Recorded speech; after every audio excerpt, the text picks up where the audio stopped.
os lábios não falam engano.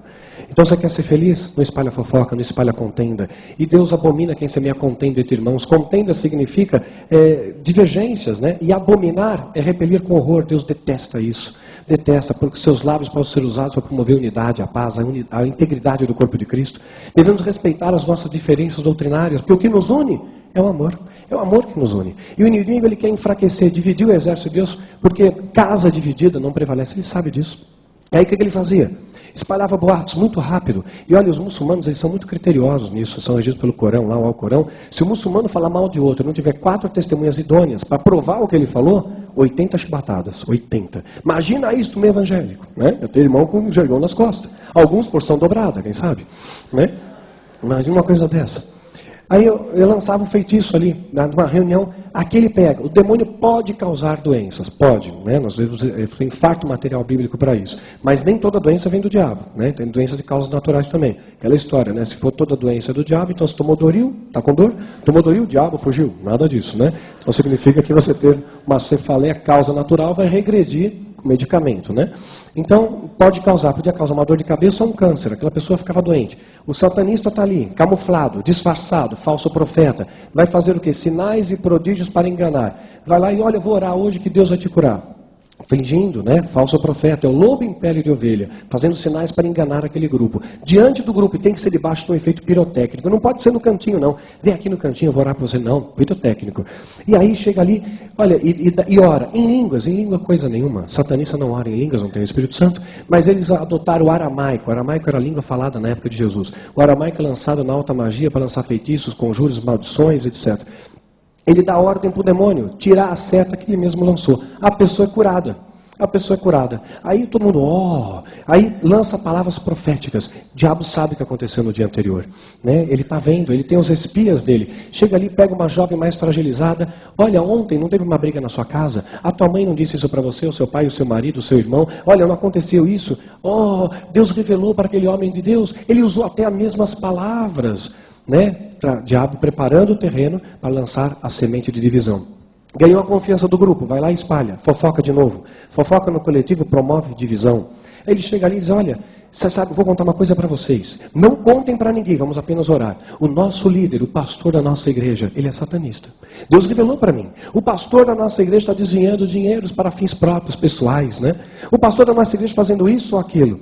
Lança ali, apenas orem. É uma questão de dias. Ah, sabe que o profeta falou falso, né? O satanista disfarçado. Sabe que o profeta falou isso, mas não conta para ninguém. Espalha como rastro de pólvora. Como é rápido, né? Como a gente multiplica isso rapidamente. Como esse tipo de coisa, a gente deve vigiar muito a língua. Porque por causa da nossa língua a gente colhe maldição. Né? Quer desfrutar da vida, ter dias felizes, refreie sua língua do mal. E a gente não está tendo dias felizes, não temos desfrutado da vida porque nossa boca está falando bobagem. Né? Vamos usar nossos lábios para enaltecer a Deus e trazer honra e glória ao reino de Deus, né? Isso é fundamental. Aí causava divisão. E a divisão ela é promovida por fofoca. Então jamais se permita, né, ser usado pelo diabo nisso, em fofoca, em contenda. O diabo vai promover na terra em menor escala aquilo que ele fez nos céus. Rebelião. Normalmente, quando uma igreja divide, não é regra, mas a maioria, quando o ministério divide, ele dividiu em rebelião ao líder. Jamais se rebele contra o seu líder. Honre o seu pastor, ore pelo seu pastor, abençoe o seu pastor. Não, jamais se rebele. Honre a Deus, né? Se sua liderança está fazendo alguma coisa errada, presta contas a Deus. Davi teve chance de matar Saul mais de uma vez. Chega uma ocasião, Saul vem com um pequeno exército, 3.000 homens, para capturar Davi e seus homens. E a Bíblia diz textualmente, Saul entrou numa caverna para aliviar o ventre. Você sabe o que é isso? Aliviar o ventre? É isso mesmo. Número 2 na caverna lá, né? Com tanta caverna para ir, imagina só, ele foi bem na caverna que estava Davi e seus homens lá no fundão. Veio uma brisa, Davi sente algo, vai ver o que acontece. Encontra o grande rei ali, Saul, acocorado, lendo o seu jornal, vendo as manchetes do dia. Saul persegue Davi. Teve a chance de passar a espada nele, facinho. Não fez. O que ele diz aos seus homens? Que Deus me livre de eu fazer tal coisa, que eu venha tocar nele, porque ele é ungido do Senhor. Não toque. Né? A justiça vem de Deus. Deus é amor, mas Deus também é justo juiz, né? Então jamais se rebele, porque se você se rebelar, você está fazendo o que o diabo quer. Porque é isso que o diabo quer no nosso meio, que é rebelião, que é divisão, que é enfraquecimento. E aí comecei, naquela escola de iniciados, fui bombardeado com aquela doutrina relativista, me descortinaram ali estratégias, planos, metas, preparo do mundo para a vinda do anticristo, ataque nas igrejas, ministérios fechando, líderes caindo. Eu achava que o diabo tinha muito poder. Eu estava completamente iludido com aquilo, estava completamente 100% enganado. Comecei a namorar com uma jovem evangélica. Que coisa, né? Uma jovem evangélica. Costuma falar, tem católico não praticante. Às vezes tem evangélico não praticante também, né? Nós temos que vigiar aí. E veja bem que a minha visão era a visão de um satanista. Eu olhava ali e observava muito, já tinha um pré-conceito a respeito do evangélico. Então eu observava muitas atitudes. Se vivia o que pregasse, era uma coisa. Se fala uma coisa e prega outra, é outra coisa, mantenha a distância. E aí eu comecei a observar. E a minha visão, como satanista, né, era que eles não estavam vivendo o que pregavam. Não estavam vivendo o que pregavam. E aí o que acontece? Aí uma grande responsabilidade em você e em mim de viver o que prega.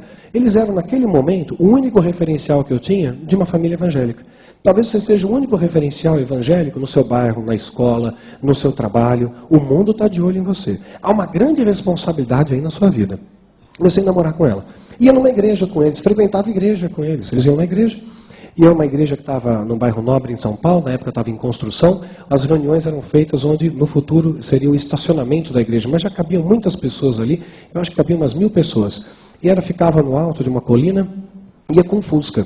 Interessante como Fusquinha é um trator, o carrinho, né? Olha, é tanta gente naquele Fusca, e o pai, a mãe, a tia, a avó, todo mundo dentro do Fusquinha, os anjos empurravam, o Fusquinha chegava lá no alto. Eu assisti o culto ali. Interessante que o líder de louvor, ele não era satanista, mas ele tinha um pecado, ele era homossexual. Né? E veja bem, o pecado confessado é pecado perdoado, mas era um pecado, né? À luz da palavra de Deus é pecado, não vou entrar em méritos sociais aí, mas a Bíblia diz que é pecado.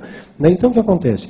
Ele pega, ele tinha um pecado não confessado. Aquele que confessa os seus pecados e os deixa, Provérbios 28:13, alcança a misericórdia. Então ele não confessou e não deixou o pecado, e estava ali no louvor. Ninguém sabia, mas Deus sabia, os demônios também. Tanto é que os demônios estavam ladeando ele. O gesto que o demônio fazia, ele também fazia. E aquele louvor não passava do teto. Por isso é uma grande responsabilidade para quem ministra louvor e adoração. É uma guerra. Porque o diabo vai tentar pegar no orgulho. Quantas vezes ministrando seminários por esse Brasil? A gente vai ministrar um seminário, uma ocasião eu vejo o grupo louvor desmontando as coisas. Irmãos, vocês estão desmontando, vamos terminar esse congresso numa celebração para Jesus, uma festa santa. Não, a gente tem mais 4 shows agendados. Então o show pode ir embora. Deus não quer show, Deus quer adoração. Né? A adoração tem que vir para Deus. A adoração do Senhor.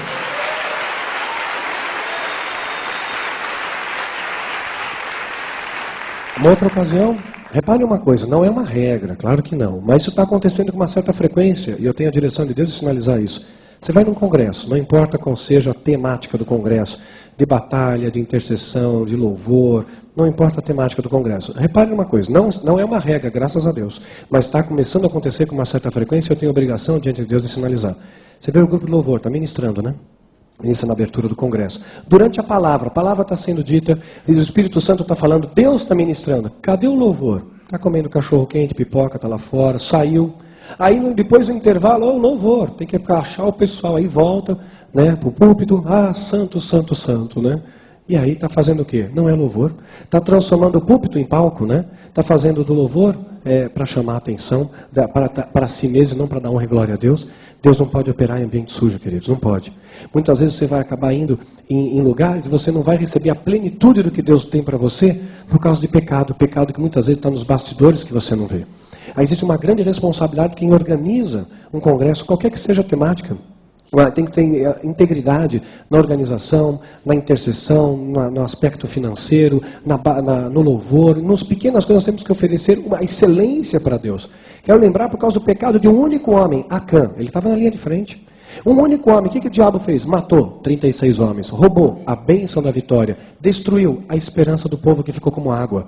Satanás ele teve a autoridade de matar, roubar e destruir por causa de um homem, mas ele estava na linha de frente.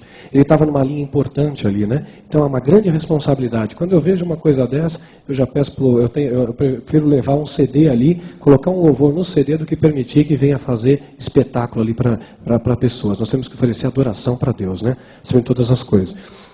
Então eu vi aquele louvor, não passava do teto. Não era um louvor com... Não tinha aquela autoridade, emocionava, né, no momento ali, usava algumas palavras humanas que motivavam, claro, neurolinguística funciona, mas é muito diferente da ação do Espírito Santo. O Espírito Santo permanece, não é uma coisa temporal, passageira para o momento, quando é Deus que